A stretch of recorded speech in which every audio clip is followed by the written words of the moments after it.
ये परंपरा तत्व मीमांसा की परंपरा है। आप देखिएगा आपकी बात आज जब निकले तो वो ब्रह्म सूत्रों का अध्ययन करते हुए जाइएगा। वो 4 वाक्य वहां लिखे हैं महावीर स्वामी जी और गुरु नानक जी के बीच में, उनको एक बार पढ़ते हुए जाइएगा, तत्वमसी को समझेंगे फिर आप। तो इसीलिए मैं सबसे तो नहीं कह सकता, लेकिन यहाँ जितने लोग हैं उनसे तो मेरा निवेदन रहता है कि धर्म को जरा कल्पनाओं की दुनिया से बाहर आके समझो, तो भगवान समझ में आएगा क्या है। और एक बार जब भगवान जी समझ में आ जाते हैं और उस रास्ते में जरा से भी बढ़ जाते, साक्षात सीधा साक्षात्कार होता है आपका ईश्वर से। वो रहस्यों में रहने वाले जीव नहीं है, लेकिन हम उन्हें देख नहीं पाते, हमारे पास शायद वो दिव्य दृष्टि नहीं उत्पन्न हो पाती, क्योंकि हमने तत्व को, ईश्वरीय तत्व को नहीं समझा। इस वजह से हम कल्पनाओं में उलझे हैं, लीलाओं में उलझे हैं, चमत्कारों की अपेक्षा रखते हुए चमत्कारों में उलझे हैं, इसलिए ऐसा रहता है। खैर, आर्यभट्ट का नाम सुना है आपने? आर्यभट्ट जी ने एक काल गणना की है, कैलकुलेशन ऑफ टाइम। उस कैलकुलेशन ऑफ टाइम से उन्होंने, आपको ये मालूम है व्यवस्थित संवत्सर चल रहा है, इसका 100 में मनवंतर चल रहा है, उसका 100 में संवत्सर चल रहा है, और 4 युग पूर्ण हो चुके हैं, 3 युग पूर्ण हो चुके हैं, 4थे युग का प्रथम चरण चल रहा है। ये पूरा युग का निर्धारण आर्यभट्ट नाम के एक वैज्ञानिक ने किया था। तब आप जानते हैं ना, आर्यभट्ट का नाम तो सुना है ना। ये लगभग 5वीं-6वीं शताब्दी में भारत में है। एडी की बात कर रहा हूँ, बहुत पुराना नहीं है, 1600 साल पहले की बात है कुल। और उनके अनुसार 18 फरवरी, ये डेट उन्होंने निकाल के दी है, उनके अनुसार 18 फरवरी 3102 BCE को कलयुग शुरू हुआ।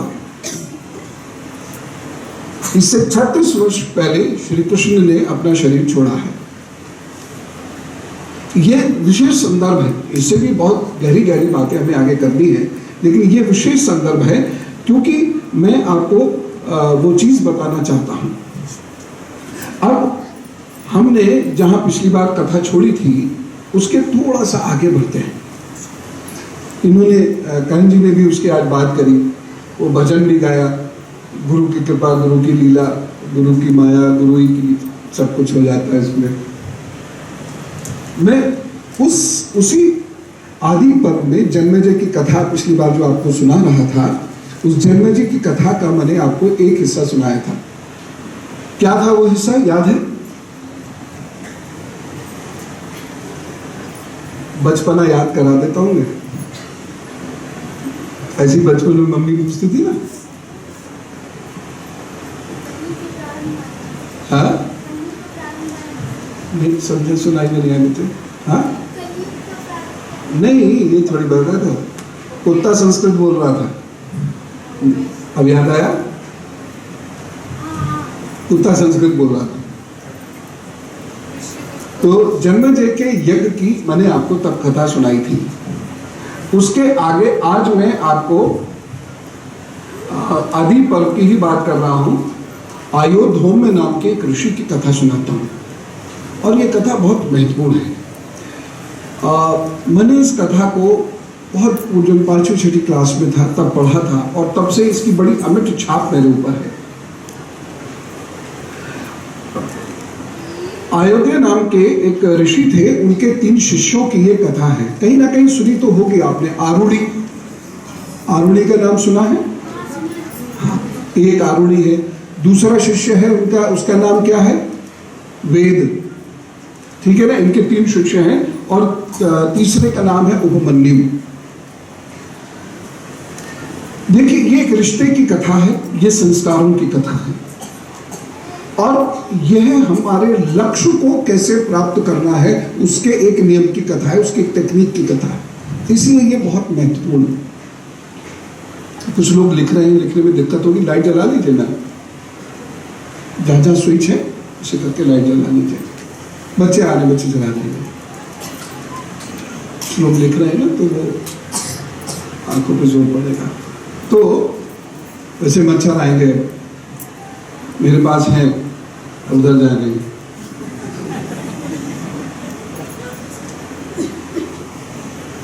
आरूढ़ की मैं आपको पहले कथा सुनाता हूं और उससे आपको पता चलेगा कि हम लोग जिस गुरु गुरु गुरु गुरु की बात करते हैं वो मूलतः नहीं है। गुरु शिष्य परंपरा जो पूरी दुनिया जिसे अडॉप्ट करने की कोशिश कर रही है वह तो बहुत अलग है। हम लोगों के लिए तो मुसीबत से बचने का एक साधन मात्र है मंदिर और दूसरा है गुरु, बस, इससे अधिक नहीं। और कृपा करके मेरी बात जिन लोगों को बुरी लगे उनसे मैं क्षमा चाहता हूं, क्योंकि आप में से ही कुछ लोग ऐसे होते हैं जो बिल्कुल वास्तव में उसी परंपरा के हैं। और ये बात मैं पहले भी कह चुका हूं, मैं पुनः कह रहा हूं, हमने गुरु को केवल भावुकता से जोड़ा है, लेकिन गुरु भाव के साथ साथ कर्म से भी जुड़ा है। गुरु जी अयोध्या में आरूढ़ से कहते हैं खेत की मेड़ बना दो, पानी बह रहा है। आरूढ़ वहां जाते हैं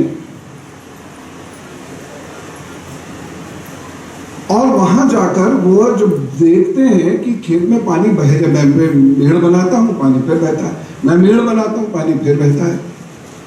आरूढ़ नहीं समझ पा रहा कि मुझे यहां की मेड़ बनाने को क्यों कहा, जबकि यहां इतनी तीव्र गति से पानी बह रहा है।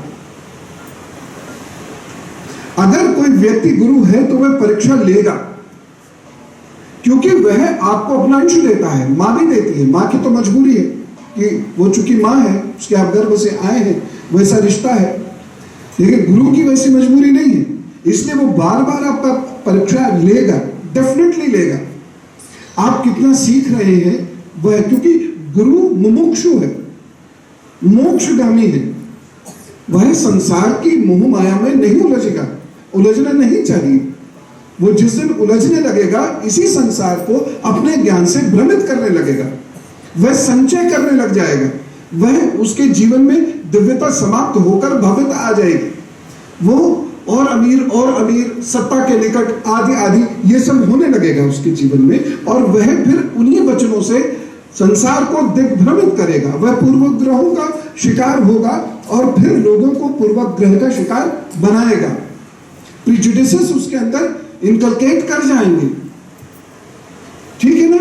he will be imbued by prejudices, he will distort the concepts and further explain in a distorted way।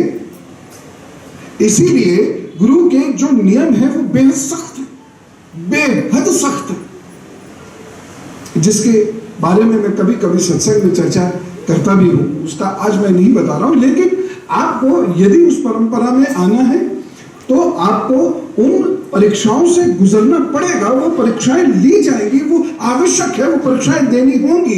क्यों देनी होगी? क्योंकि एक मुमुक्षु व्यक्ति मोह से बचना चाहता है। गुरु मुमुक्षु है, मोक्ष की कामना कर रहा है, वह उसी लिए जब तब करता है। लेकिन चूंकि यह उसको आदेश है कि वह कोई भी ज्ञान अपने साथ नहीं लेके चला जाए, वह अपने समस्त अनुभव और संपत्ति बांट के जाएगा समाज के लिए, इसलिए उसे शिष्यों की आवश्यकता होती है। यह उसकी भी मजबूरी है, उसे शिष्य चाहिए, नहीं तो वह उन शास्त्रों की अवहेलना करेगा। तो उसको आगे बढ़ाने के लिए शिष्य चाहिए। माता पिता को जिस प्रकार से अपने बिजनेस या नौकरी या संपत्ति या वंश आदि को बढ़ाने के लिए संतान चाहिए, गुरु को उसी प्रकार संतति चाहिए। उसके विचार को बढ़ाने के लिए संतति चाहिए, उसके अनुभवों को बढ़ाने के लिए उसे वो संतति चाहिए। समाज का कार्य रुक ना जाए, विकास का कार्य रुक ना जाए, इसके लिए वो लगातार शिष्यों को सिखाता है, लोगों को पकड़ पकड़ के लाता है, उन्हें सिखाता है, तैयार करता है, समाज में भेजता है। यही कारण है कि पूरी दुनिया से लगातार विरोध हुआ है भारत का, लगभग पिछले 3000 वर्षों में। बावजूद उसके हम टिक्के खड़े हुए हैं। इसलिए टिक्के खड़े हुए हैं कि यहाँ के गुरुओं ने हमें सिखा कर तैयार कर रखा है। इसीलिए हम बहुत ज्यादा प्रभावित नहीं हुए कहीं हम उस धर्म से। ठीक है, चाहे परंपराएं अच्छी हैं, बुरी है, सही है, गलत है, लेकिन फिर भी वह परंपराएं क्रिएट हुई, वह त्योहार क्रिएट किए गए। वो बहुत बड़े साइकोलॉजिस्ट हैं और उन्होंने हमें जोड़ कर रखा। फसल पक गई तो एक त्योहार, फसल कट रही है तो एक त्योहार, इस प्रकार से वो हमें जोड़ रहे हैं लगातार, हमें पढ़ने के लिए, व्यक्तित्व निर्माण के लिए प्रोत्साहित कर रहे हैं, ट्रेन कर रहे हैं। यही उसका कार्य है। और इसके लिए वो आपको अपना अंश दे देता है। जिस प्रकार से माता आपको गर्भ में अपना रक्त देती है, उसी तरीके से गुरु आपको, जब आपका शिष्य के रूप में जन्म होता है, वह भी एक प्रकार का जन्म है। मैंने आपको जन्म की थ्योरी एक बार बताई थी, इसलिए मैं तो रिपीट नहीं करूंगा। लेकिन इस जन्म में वह आपको ऊर्जाएं देता है अपनी, आपको ज्ञान दे देता है अपना। वर्षों की कमाई जो उसकी है, उसकी कमाई का, उसका ज्ञान, उसका अनुभव, वो आपके साथ शेयर करता है, वो आपको सिखाता है, वह आपको अपनी जिंदगी में इस तरीके से खड़ा होना सिखाता है कि आप समाज के काम आए। लेकिन इसके लिए परीक्षा इसलिए आवश्यक है कि वह जिसे सिखा रहा है वो समाज के लिए चलने वाला व्यक्ति है भी कि नहीं। गुरु को निजता में उलझने का आदेश नहीं है।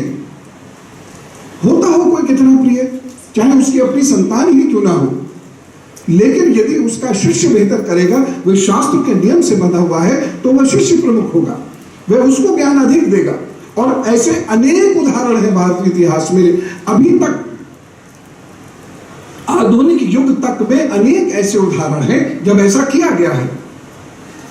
तो उसको इसके लिए लोगों को परीक्षा से गुजारना होगा, नहीं तो लोग जो स्वयं मोह की दलदल में फंसे हुए हैं, ये अपने गुरु को भी उसी दलदल में खींच लेंगे।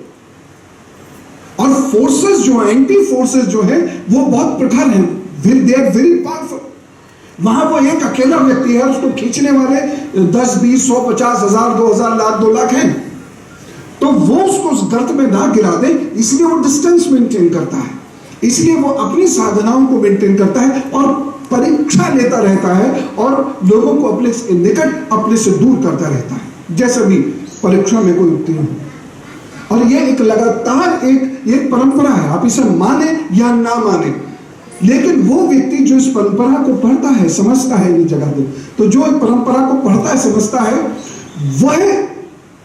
वह इससे दूर नहीं जाएगा, वह आपके मोह, आपके प्रेम के बंधन में नहीं बंधेगा, क्योंकि मुमुक्षु है। और आपसे भी वो यही अपेक्षा करता है कि आप मुमुक्षु होइए। ये जितने भी शरीर हमें मिले हैं, या हम जिन शरीरों के साथ रहते हैं, वो जो भी शरीर है, हम शरीरों के साथ रहते हैं, ये मूलतः माया है।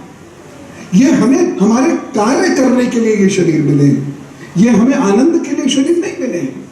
ये शरीर मेरे साध्य नहीं है, they are not the ends, they are the means. आप इसे जितनी जल्द समझ जाएंगे उतना अच्छा है। और आप शरीर की बजाय आत्मा से जुड़ो, इसलिए मोह का सिद्धांत है। मोह नहीं होना चाहिए, क्योंकि मोह शरीर से होता है, आत्मा से नहीं होता है। इसलिए हर व्यक्ति को जीवन में थोड़ा बहुत वैरागी जरूर होना चाहिए। वैराग्य का अर्थ क्या है? भगवा कपड़े पहन के सब कुछ छोड़ छाड़ के जंगल में चले जाना वैराग्य नहीं। वैराग्य का अर्थ है समस्त सांसारिक कार्य करने के उपरांत भी सांसारिकता का प्रभाव हमारे ऊपर न होना। हम संसार में हैं, संसार के ही कार्य कर रहे हैं। नहीं तो जितने ऋषि हैं, अगर ये जंगल की राह पकड़ लेते तो क्या ये सारा ज्ञान परकोलेट डाउन होता? कभी भी नहीं होता। हम क्या सीख पाते? कभी भी नहीं सीख पाते। हमें कुछ भी नहीं आता, उपवेद भी नहीं हम जानते, संगीत भी नहीं आते क्योंकि वो उपवेद का हिस्सा है, शास्त्र भी नहीं आते क्योंकि वह भी उपवेद का हिस्सा है, हमें आयुर्वेद भी नहीं आता क्योंकि वह भी उपवेद का हिस्सा है, हमें शस्त्र भी नहीं आता क्योंकि वह भी धनुर्वेद नामक उपवेद का हिस्सा है। हमें कुछ भी नहीं आता, हमें कुछ आया है, वह इसीलिए आया है क्योंकि वह परंपराओं से लगातार हमें सिखाया गया है। इसीलिए हमें नतमस्तक इन परंपराओं को तो होना ही है, साथ ही साथ हमें ये समझ लेना है कि ये जो शरीर है इसका लालन पालन इसलिए करना है, या जो हमारी शरीर के साथ कुछ और शरीर जुड़े हुए हैं उसका लालन पालन सिर्फ इसलिए करना है क्योंकि ये मेरे कर्तव्यों की प्राप्ति का साधन है। It is a means to an end, not the end in itself. मोह यही है, बस यही वैराग्य है, इसी को समझ लीजिए। संसार को साधन समझने से मोह वैराग्य उत्पन्न हो जाएगा, और संसार को साध्य समझने से मोह उत्पन्न हो जाएगा। इतना सा अंतर होता है। लोग कभी कभी, मैं कहता हूं मैं सन्यास में हूं, आपको भी सन्यास में ले चलूंगा, तो डर जाते हैं। कृष्ण सन्यासी है तो क्या उनका विवाह नहीं हुआ? क्या उनके पुत्र नहीं है? समय की इन परिभाषाओं को बदलना पड़ेगा। जो वास्तविक परिभाषाएं हैं, इन प्रचलित परिभाषाओं को समाप्त करना पड़ेगा, क्योंकि ये गलत है। विदेह, वैराग्य, ये मूलतः मानसिक स्थिति है जिसमें आप संसार में रहते हैं, संसार का ही कार्य करते हैं, संसार में उन कार्यों को करने के लिए आवश्यक सुखों को भोगते भी हैं, जैसे गाड़ी चाहिए, जैसे बिजली चाहिए, जैसे पंखा चाहिए, आदि आदि। लेकिन उस सांसारिकता का आप पर प्रभाव ना पड़ना, ये वैराग्य है। बस मेरे काम लायक मेरे पास सब चीज है, आपके पास उससे कुछ बेहतर चीज हो, मुझ पे इसका क्या प्रभाव, ये वैराग्य है। मूलतः मेरी ये कोशिश है कि आपके अंदर ये वैराग्य उत्पन्न हो। आवश्यकता के अनुसार सब कुछ होना चाहिए, लेकिन आवश्यकता से अधिक संचित करने के लिए बीमार मत पड़िए, अपने आप सब चीजें ठीक होने लगेंगी। तो इस प्रकार से टेस्ट देना है। गुरुजी को मालूम था कि वहां पानी बहुत तेज है, मैं देखूं ये क्या कर रहा है, क्योंकि वो टेस्ट केवल इमोशंस का नहीं है, वो टेस्ट आपके इंटेग्रिटी और इंटेलेक्ट का भी है। वो इंटेलेक्ट का टेस्ट है कि इसमें मेरा शिष्य कैसे परफॉर्म करता है, जैसे फौज टेस्ट लेती है, जैसे सारे डिपार्टमेंट्स टेस्ट लेते हैं। इंटेलेक्ट का टेस्ट है, रीजनिंग का टेस्ट है। हारून क्या करता है कि वो देखता है पानी तो रुक ही नहीं रहा, तो वह खुद पेड़ की जगह लेट जाता है, पानी को रोक देता है। This is called integrity, this is called intellect also. Intellect कैसे कि मैं ऐसे करके लेट जाऊंगा, पानी रुक जाएगा। लेकिन लेट वही सकता था जिसके अंदर कर्तव्य बोध और कर्तव्य निष्ठा है। निष्ठा शब्द पर आपको यदि ध्यान हो, मेवाड़ में जब हम लोगों की सत्संग होते थे तो मैंने निष्ठा शब्द के ऊपर, ये 2 बरस पुरानी बात है, निष्ठा शब्द के ऊपर मैंने एक लंबा तबसरा पेश किया था। तो कर्तव्य निष्ठा है, कर्तव्य बोध भी है, और गुरु के प्रति प्रेम भी है। तो गुरु के आदेश का पालन करने की इच्छा भी है। इन सब चीजों की वजह से वो लेट गया। उसने अपने इंटेलेक्ट का, इंटेग्रिटी का एक अच्छा मुजाहरा किया और पानी को रोक दिया। गुरु को, शिष्य को सताना तो होता है, सताना इसलिए होता है कि वो उसको टेस्ट करना चाहता है कि जब मैं सताऊंगा तब ये मेरे साथ खड़ा होगा, जब मैं डांटूंगा तो मेरे साथ खड़ा होगा, जब मैं इसको धूप में भेजूंगा तो मेरे साथ खड़ा होगा, जब मैं इसको बारिश में भेजूंगा तो मेरे साथ खड़ा होगा। और यहाँ मेरे साथ का मतलब निजता नहीं है, क्योंकि गुरु निजता उस दिन छोड़ देता है जिस दिन वो अपना पिंड दान कर देता है। मेरे साथ का मतलब समाज। तो जिस व्यक्ति में खुद ही धूप सहने की, बारिश सहने की ताकत नहीं है, वो समाज को क्या उपदेश देगा, उसको क्या सिखाएगा? क्योंकि ये जो ऋषि हैं, ये जो विद्वान हैं, they are great leaders, they are great leaders. और लीडर जो है, leader always commands from the front. पीछे बैठकर बातें होती हैं, कमांड करने के लिए फ्रंट पे उतरना पड़ता है। लीडर लीड्स, और ये लीडरशिप उसके अंदर आए, इसके लिए ये सारे टेस्ट होते हैं। प्रभु भी जो कहते हैं कि प्रभु तेरे मार्ग पर चलेंगे, उसका टेस्ट यही शुरू होता है, क्योंकि प्रभु आपको उसके बाद अपना सब कुछ दे देता है। जो आपकी कुंडली, आपकी किस्मत में नहीं है, आपके हाथ की रेखाओं में नहीं है, प्रभु वो क्रिएट करके देता है आपको। इसीलिए जब आप प्रभु के मार्ग पर चलना शुरू करते हैं तो बहुत सारी परेशानियों का सामना करना पड़ता है। मान अपमान में सम होने के लिए जिल्लतों का सामना करना पड़ता है, धन की कमी का सामना करना पड़ता है, सुखों की कमी का सामना करना पड़ता है, रिश्तों की कमी का सामना करना पड़ता है, क्योंकि प्रभु आपको फिर टेस्ट कर रहा होता है। और एक बार आप क्वालिफाई कर जाते हैं वो टेस्ट, उसके बाद जो किस्मत में नहीं भी आप लिखा के लाए थे वो सब प्रभु आपको देता है। टेस्ट करना कभी इस बात को।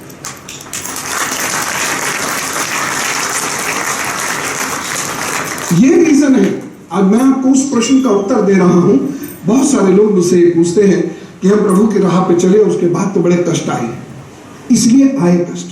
प्रभु आपको टेस्ट कर रहा है कि आप सच्चे हो कि झूठे। अब आप प्लीज ये मत कहना प्रभु को तो सब पता होता है, उसको इतनी फुर्सत नहीं है कि आपका लाई डिटेक्टर करता रहे। वो आपको एग्जामिन करेगा और एग्जामिन में आप फेल होंगे या पास होंगे। प्रभु के कैरेक्टर पर मैंने बहुत लंबी चौड़ी बातचीत की हुई है, फिर किसी दिन करूंगा। एक्चुअली ईश्वर कौन है, कैसा दिखता है, वो कैसे सोचता है, उसका ट्रेड्स क्या है, उसका वर्किंग पैटर्न क्या है, ये सब हमने बात की है। और भी डिटेल से हम किसी दिन करेंगे। इस बार नवदुर्गों में तो इस पर बड़ी डिटेल से आप लोगों ने प्रश्न पूछे थे, जो लोग यहाँ थे। सुबह के 2 बज गए, फिर 2:30 बज गए, लगातार बात होती रही।